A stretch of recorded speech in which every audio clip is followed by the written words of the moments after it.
Alléluia, alléluia, shalom à tous, shalom à tous. Alors, et bienvenue à notre rhapsodie d'aujourd'hui, mardi 23 mai 2023. Rhapsodie écrite par le pasteur Chris Oyakilome et la lecture vous est offerte par les vérités de l'évangile.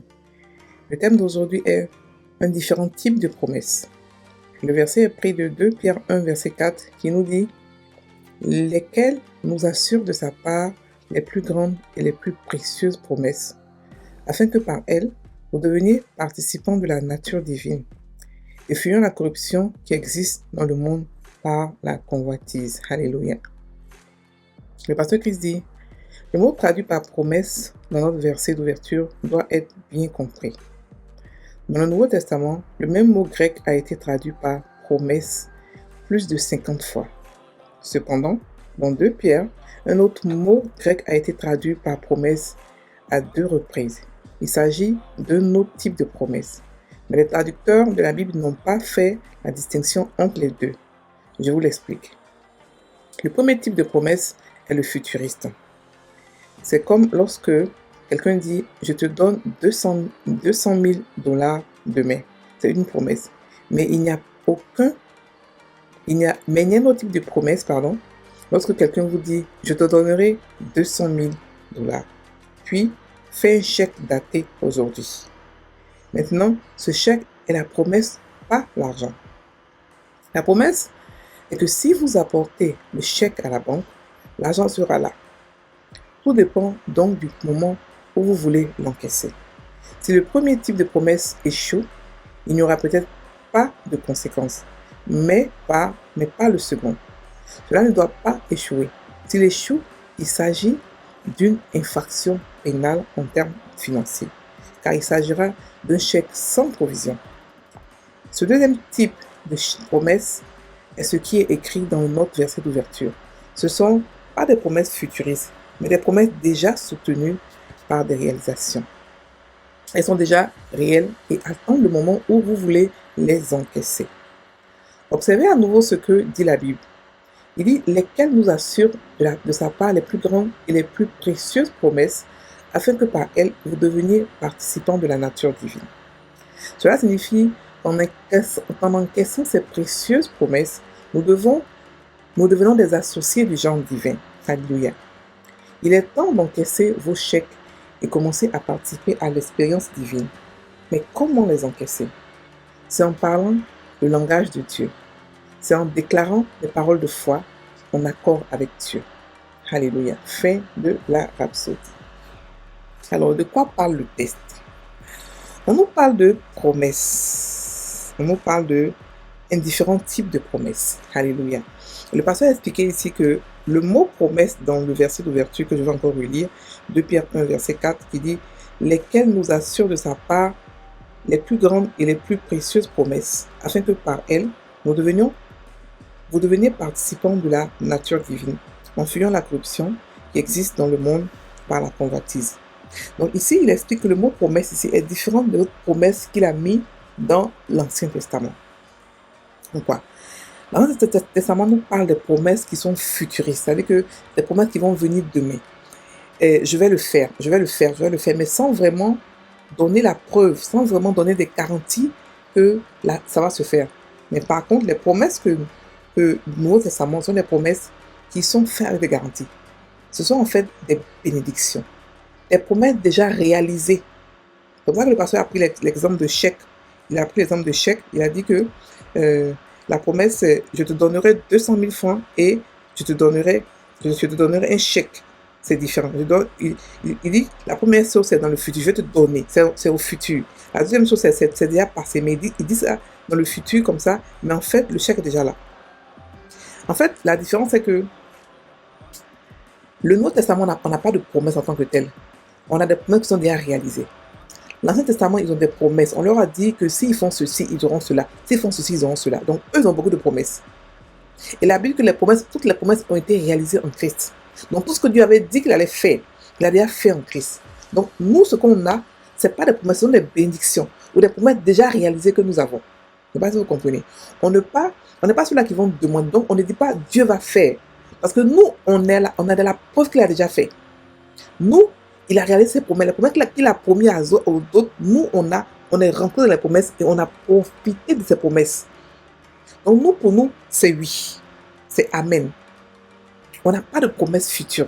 La promesse future qu'on a, c'est l'enlèvement, la Nouvelle Jérusalem et tout ça. Mais c'est pas ça qu'on parle. On parle de maintenant la vie que nous vivons ici. Comment est-ce qu'on vit? Une vie de victoire. Une vie où toutes les promesses de Dieu ont été accomplies. Donc, on n'a pas à demander, à plaider pour que Dieu nous donne de nouvelles choses. La Bible dit qu'on a été bénis de toutes les bénédictions que renferment les cieux. Ça veut dire que toutes les promesses de Dieu, ce qu'il a dit avant, ce qu'il a dit plus tard, tout ce que le futur, c'est maintenant. Le futur qui était dans l'Ancien Testament, c'est notre présent à nous, les chrétiens. Donc, on n'est pas ceux-là qui attendons que Dieu fasse encore des choses. Non, il a déjà fait.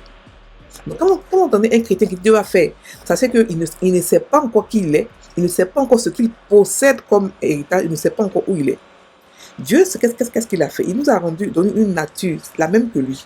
Il nous a mis quelque part dans sa maison, à Sion, où la Bible dit que les rues sont en or. Ça veut dire qu'on ne manque de rien. Ensuite, il nous a donné son héritage à lui. Donc ça veut dire que toutes les promesses, toutes les bénédictions de Dieu sont à nous. Tout ce qu'il est, nous sommes. Tout ce qu'il a, nous avons. Et là où il est, nous sommes avec lui. Donc on règne avec lui. On est pareil que lui. Il nous a rendu Dieu comme lui. Donc il n'y a pas de Dieu va faire. Non. C'est Dieu a déjà fait. C'est pour ça qu'il nous a donné sa foi à lui. C'est une foi qui est divine. C'est une foi qui prend ce qu'elle veut maintenant. Ce n'est pas demain, ce n'est pas après-demain. Bien sûr, le combat de la foi, il y a la passion dans la foi. Ce n'est pas tout qui est instantané, mais sachez que la foi a une date d'expiration. Quand vous faites les choses par la foi, donnez une date d'expiration. Vous dites que, ok, à partir de tel moment, il faut que j'ai ce que j'ai demandé. Parce que la foi, ce n'est pas une espérance, ce n'est pas un futur que Dieu va faire. Ce n'est pas non, je crois, il va le faire. Non. Non. La foi, c'est maintenant. La foi, c'est arracher ce que t'appartient, arracher ce que tu veux maintenant, par rapport à ce que Dieu te donne comme preuve. Nos frères et sœurs en Christ, arrêtez de croire que Dieu a promis et qu'il va faire pour vous. Non. Il a déjà promis, et c'est même pas à vous qu'il a promis, il a promis ça au patriarche. Et à nous, il a exaucé ses promesses, il a tenu sa parole.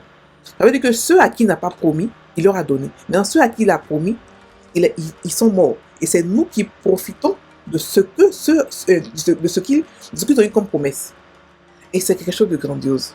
Imaginez, vous n'avez pas demandé quelque chose et Dieu vous donne. Et ce n'est pas n'importe quelle demande. Des demandes de richesse, de prospérité, de santé, d'épanouissement, où on est comblé de toutes parts. Où on est dans l'abondance totale. Et on n'a pas demandé à ça. On n'a pas demandé à avoir cela. On n'a pas demandé. La promesse a été faite à Abraham et à sa progéniture et à sa semence. Jésus est venu, qui est la semence d'Abraham. Il a prié, il a perfectionné ses promesses et il nous les a données. Donc avant même qu'on ne vienne au monde, on avait déjà ces promesses qui ont été réalisées pour nous.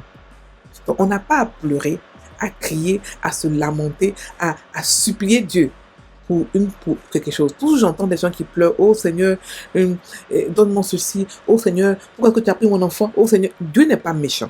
S'il était méchant, il n'allait pas nous donner toutes ses promesses, il n'a pas nous donné des choses qu'on n'a pas demandé. On n'a pas demandé tout ça, on n'a pas prié pour cela. Et on a reçu, on est rentré dans la grâce. On est rentré dans la divinité de Dieu, tranquillement, sans demander, sans prier, sans rien. Et on a reçu avec lui sa perfection et tout ce qu'il possède. Donc on n'est pas dans le futur, on n'est pas dans l'espoir, on n'est pas dans l'espérance, mais on est dans la foi, où tout est déjà fait, et on marche dans la foi et on prend ce qui nous appartient. On n'a pas demandé, mais on profite pleinement de tout ce qui nous appartient. Alléluia. Donc faisons la différence quand on parle de promesses dans le Nouveau Testament. Regardez bien c'est de quelle promesse on parle. Promesses déjà achevées ou promesses futures. Et la plupart du temps, dans le Nouveau Testament, on parle de promesses déjà achevées. L'Ancien Testament nous parle de promesses qu'il va faire dans le futur. Mais dans l'Ancien Testament, c'est déjà achevé. Donc ce sont des bénédictions. C'est plus des promesses, ce sont des bénédictions. C'est quelque chose qui est déjà fait. Donc ce qu'on a à faire, profiter de cela, marcher dedans, et puis vivre une vie comblée. Voilà. Vivre une vie comblée. Alléluia. Donc c'est pour ça que le pasteur nous parle de deux types de promesses. Voilà. Donc et puis il nous dit quoi? Je vais encore lire le verset d'ouverture qui nous dit que lesquels nous assurent de sa part des plus grandes et des plus précieuses promesses. Et ce n'est pas les moindres promesses, ce n'est pas des promesses, non, je vais te donner ceci, non, des promesses, mais des promesses, c'est-à-dire que des promesses où Dieu montre tous ses mystères, où Dieu se révèle, c'est-à-dire que des choses qu'il n'avait jamais imaginé dire, des choses que les gens n'avaient jamais imaginé que Dieu allait sortir comme secret. Tous ces secrets sont sortis. Tous ces mystères sont sortis. Comment est-ce qu'il a créé le monde? Comment est-ce qu'il aime? Comment est-ce qu'il agit? Comment est-ce qu'il est? Comment est-ce qu'il dort? Comment est-ce qu'il prie? Comment est-ce qu'il vit? Tout est sorti dans le Nouveau Testament, en Christ. Donc, ce n'est pas les mêmes promesses. Ce sont des promesses qui sont précieuses. Des promesses que l'homme n'avait jamais imaginé avoir. Des promesses cachées avant. Dieu s'est dévoilé pour nous. Avant, les gens avaient tellement peur de lui, mais avec nous, il s'est dévoilé. Avec nous, il est descendu dans la boue. Il s'est humilié. Il nous a aimés tellement qu'il est devenu un enfant à cause de l'amour. Il nous donne toutes les promesses que renferment les cieux. C'est-à-dire que toutes ces richesses, toutes ces promesses. Imaginez Dieu est dans toute sa plénitude dans l'homme. Et tout ce qu'il possède. Alléluia. Donc, on a eu des promesses grandes, on a eu des promesses précieuses, des promesses parfaites, des promesses excellentes. On n'a pas eu des promesses pour dire non, si tu fais ceci, tu ne vas pas mourir. Non, on a eu des promesses où nous, on est au-dessus de la mort. Eux, on leur a dit, si tu fais ceci, tu vas être en vie, tu vas faire cela. Mais nous, on nous a donné des promesses plus grandes. Parce que non seulement on est sorti de la mort, mais on a eu le pouvoir sur Satan. Eux, ils n'avaient jamais le pouvoir sur Satan. Ils n'avaient même pas au courant que Satan existait. Mais nous, on a le pouvoir sur Satan. Donc, on a les promesses plus grandes, plus précieuses, plus excellentes. C'est-à-dire que Jésus est venu parfaire les promesses de Dieu. Il les a actualisées. Il les a rendues supérieures aux promesses qui étaient avant. Donc, on n'est pas de la même race. On est complètement différents. Alors là, différents. Et les promesses, la personne nous dit que les promesses nous rendent participants automatiquement de la divinité. Alléluia. Donc, il dit qu'en fuyant la corruption qui existe dans le monde, c'est pas dit que donc on fuit la corruption, on a peur. Non, on a l'autorité sur la corruption, on a l'autorité sur le péché. Seulement ici, il veut nous dire par là que on fait plus partie de là-bas. Ça ne nous concerne plus. On n'est plus ceux-là qui nous battons avec le péché. On est ceux-là qui dominons sur le péché, qui régnons sur le péché. Alléluia. On va maintenant prendre la prière. Cher Père, je suis immensément reconnaissant pour le privilège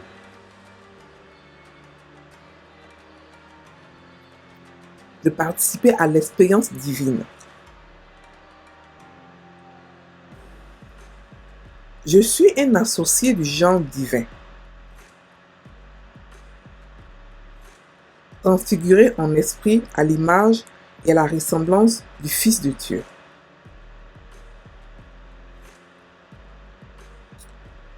Je fonctionne à partir d'un lieu d'avantage, de victoire, de domination et de pouvoir.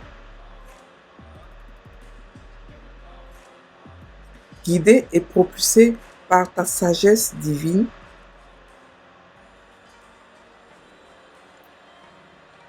pour faire ta volonté et accomplir ma destinée en Christ. Au nom de Jésus. Amen. Donc, on va méditer sur le verset d'ouverture. Donc, je vais encore le relire.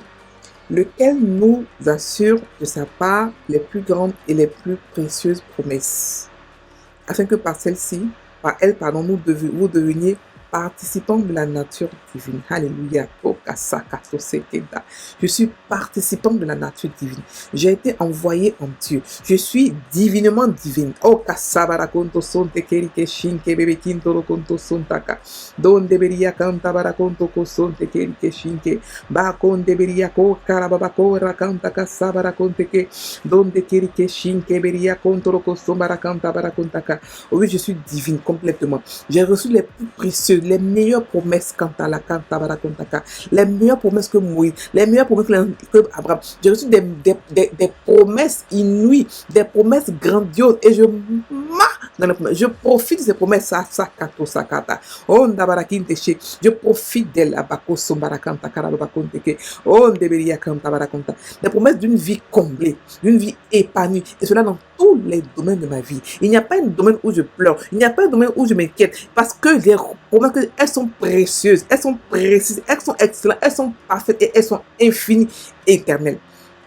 Donc la vie que je vis divine, elle est éternelle. Je ne suis plus humaine. Je vis une vie divine. Je vis une vie éternelle.